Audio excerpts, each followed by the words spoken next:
The United States, in a sense, has an entire history that brought it to this point. One of the reasons this turndown is so bad and is lasting so long, we are now finishing the third year of this crisis. Begins in the autumn of 2007, we're in the autumn of 2010. One of the reasons it's so bad and is lasting so long and looks so grim is because it's the fruit, the culmination of our whole history. Up until the 1970s, that history had a unique quality that cannot be overstressed. Somewhere between 100 and 150 years of rising real wages. American working people, on the average, got more every decade than what they had earned the decade before. And as happened in the 1970s, a century or more of rising wages came to an end, which it did. Just so you know, and there is no disagreement, left, right, or center, among all the economists that I know who do this work, the average wage of an American worker today, adjusted for the prices you have to pay for what you buy, is about what it was in 1978. No change. After 100 years, 150 years of rising wages, real wages flat. They don't rise for 30 years. Try to further imagine what that means to an American family, working class family, when there is absolutely no public discussion about this, no recognition that this is happening, no public debate about why or what to do about it. So instead, each working class family experiences this as a personal failure. My wages aren't going up. I'm not doing better. What's wrong with me? For 30 years, the wage has been flat. And for 30 years, the productivity of the American worker has gone up. The difference between what you deliver to your employer and what the employer gives you is called the profits.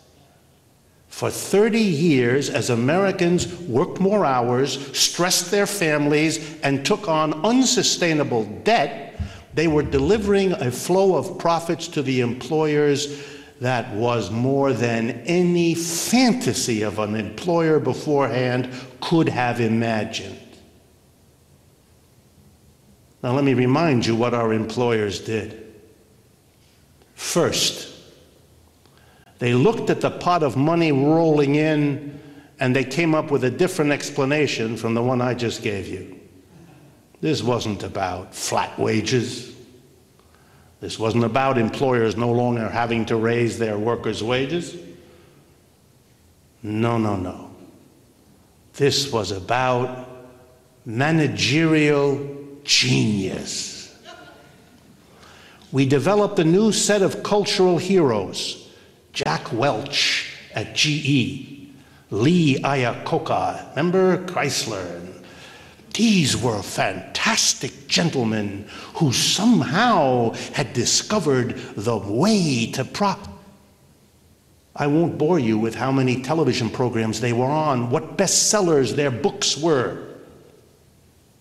And of course, they had a good reason to come up with that explanation. Because if a huge explosion of profits was due to their genius, it would only make sense that you would pay them better. 30 years ago, the average CEO made, I remember the numbers, 60 to 70 times what an average worker made. Today, it's in the several hundred times. Why? Because we had a profit bonanza in the last 30 years that made it possible. What else did they do with the profits? They made that difficult decision, which is easier when you're rolling in money, to move production out of the United States to someplace else, where the workers are cheaper and the profits are better. Difficult decision, risky decision. But when you're rolling in money, much easier. What else did they do? They merged and acquired one another. We had unbelievable combinations of firms. They were rolling in money, of course they could buy each other. Now here's another thing they did. They moved into politics. They noticed something, that as the American working class got consumed with coping with a flat real wage, exhausted with the labor, stressed with the family falling apart, worried about their rising debt, they had less and less time for civic activity, for cultural associations. If you're interested, there's a remarkable book by a professor of sociology at Harvard named Robert Putnam. He wrote a funny book with a funny title. It's called Bowling Alone. Go get it. It's a study of the withdrawal of Americans from civic and social participation, starting in the 1970s. Stunning. We don't bowl in leagues anymore. The idea of his title. We bowl alone. American workers withdrew from political participation, among other things. But don't worry, somebody else came in to fill the blank. The people with the money, the employers, who suddenly discovered that this money could be put to very good use by buying candidates, parties, lobbyists. I don't know how many of you are familiar with it, but Washington has 400 or 500 congressmen and women and senators and 50,000 lobbyists. So in order for this crisis to be explained, we have on the one hand an exhausted, over-indebted working class. By 2007, workers in America couldn't work anymore, physically. They couldn't stand it. And they couldn't borrow anymore because nobody's going to lend them to them anymore because they're defaulting. It's over, this 30-year period. It's not coming back. We postponed the reckoning with what it means to stop raising workers' wages for 30 years by exhausting our working class and by dumping them in a sea of debt. We're finished. Can't do any more of that. Meanwhile, the employer class, floating in money like they had never seen before, began to do what wealthy people have always done in the history of capitalism when they've had a good period. Remember what led up to the great crash of 1929? The Roaring Twenties. Same story. When those employers paid themselves stupefying wages, salaries, bonuses, stock options, and I do recognize, and I'm proud of you all, you as American citizens, for having gotten angry over the last year and a half as you read about those packages of 10, 20, 40, $50 million payment for top executives. You're right to be angry. You're just 30 years late.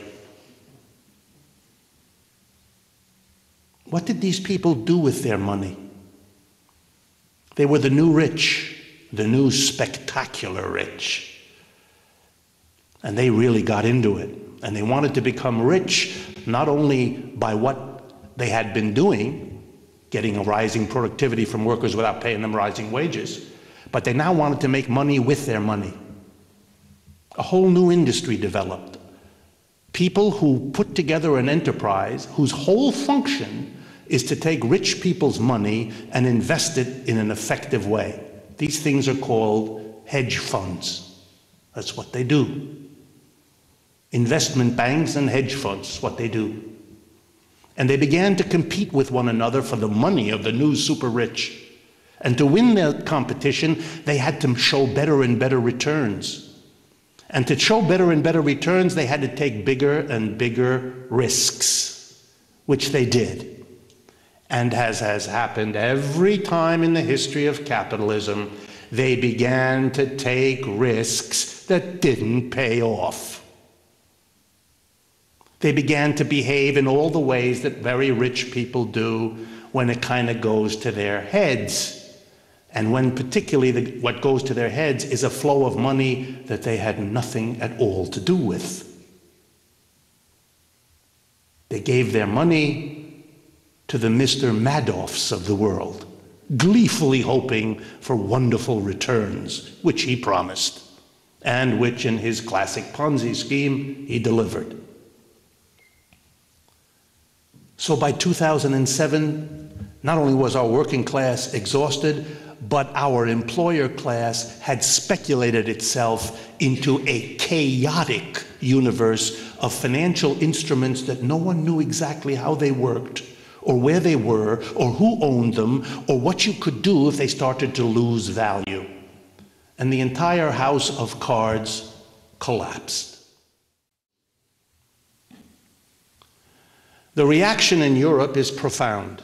If I had time, I'd spend time on it. The mass reaction of the working classes in Europe against this austerity is the most exciting development on the left in European politics for decades. Let me give you some examples. On the 7th of September, 2.5 million French workers, it was a Tuesday, stopped work, shut down the factories, the offices, everything, and moved into the streets against austerity. The particular austerity that freaked them out was a change in the retirement age from 65 to 67 for your full retirement, and from 60 to 62 for your partial retirement. And they got the slogan carried by the people in the streets of Paris and Lyon and Nice, read like this: "We already pay for your profits. We will not pay for your crisis." That's remarkable. The population in the United States is roughly 5 times that of France. An equivalent demonstration in the United States would have involved 12.5 million people. We've never had that in our history. This is an extraordinary event. All 6 federal trade union associations in France, they have 6, united together to produce this demonstration, which was led by the trade unions. The exact same thing is being planned in Spain for the 29th of September, Wednesday of next week. The 29th of September is also historic because it's an all-European day of protest. In every European country, England, Scandinavia, Greece, Spain, Portugal, you name it, there will be strikes and demonstrations against the austerities in each country being pushed by the capitalists, the businesses, and the banks. This has been a momentous change in the relationship of trade unions to one another and the relationship of trade unions to the left.